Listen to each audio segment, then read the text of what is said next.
heard from her in at least a month. All I wanted to do was make sure she was okay and taken care of.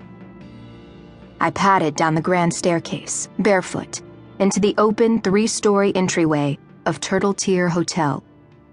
Moonlight lit upon the wall murals, wavering with shadows from the trees outside the windows. It made the painted birds seem to move in that eerie, hallucinogenic way of sleepless midnights. Curled up against Rachael. It wouldn't be long before she woke and came looking for me.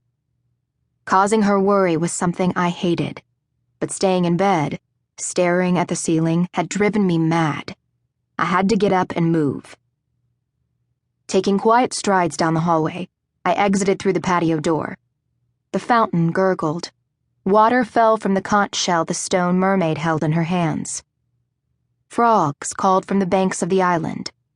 I'd love nothing more than to feel the cool grass between my toes and breathe in the breeze off the water, but I knew it was too risky to walk that close to shore at night in the Everglades. Sitting in one of the wrought iron patio chairs, I slouched down and looked up at the moon. It was hard to believe that not long ago, I stood in this very spot, the hotel behind me still in ruins, and was the loneliest man on the planet.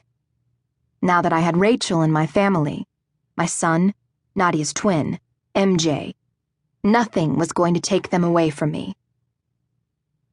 I took a deep breath and held it in, fighting off the foreboding feeling that this happiness was fleeting. As I blew it out, the soft, deep notes of a cello reached my ears from the direction of the boathouse.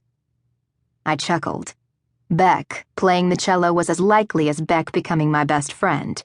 But there it was, both recent facts. Lately, everything that had once seemed absurd and impossible was happening. I threaded my fingers behind my head and listened, admiring the cloudless, starry sky.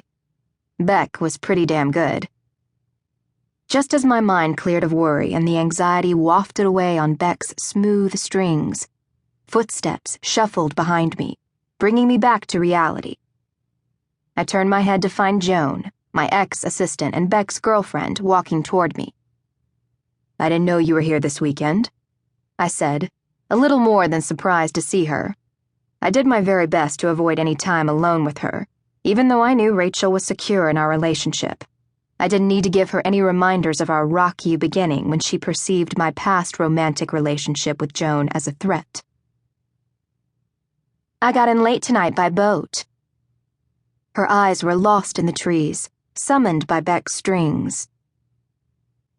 "He's good," she said, stopping beside my chair. "Exceptional." The two of us listened silently until the melody ended. Then Joan turned to me. "You know, he's wasting his talent being here." My shoulders tensed. Why do I hear accusation in your tone? I had never had an indication that Beck wanted to do something other than work as crew foreman for Rocha Enterprises. I wasn't holding him hostage. Beck was a grown man. He could do whatever he wanted with his life. His choice. He certainly didn't need another man telling him what he should be doing. "He feels obligated to you. He doesn't want to leave you high and dry here." I scratched my chin, running my short nails through the stubble. "This project is over. Has been. Why does he feel he needs to stay?" "Now that you sold off all of your properties, making Rocha Enterprises all but extinct, and you and he have become good friends." She shrugged. "It's his way of being supportive or something? Showing loyalty?" Jesus, I didn't sell all my properties by choice. My bastard father would have taken them from me if I hadn't. There was no way I'd let my hard work fall into those conniving hands.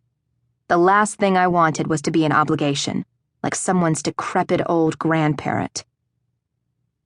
"He doesn't owe me anything." "It's not about owing you. It's about standing by someone he thinks of like a brother.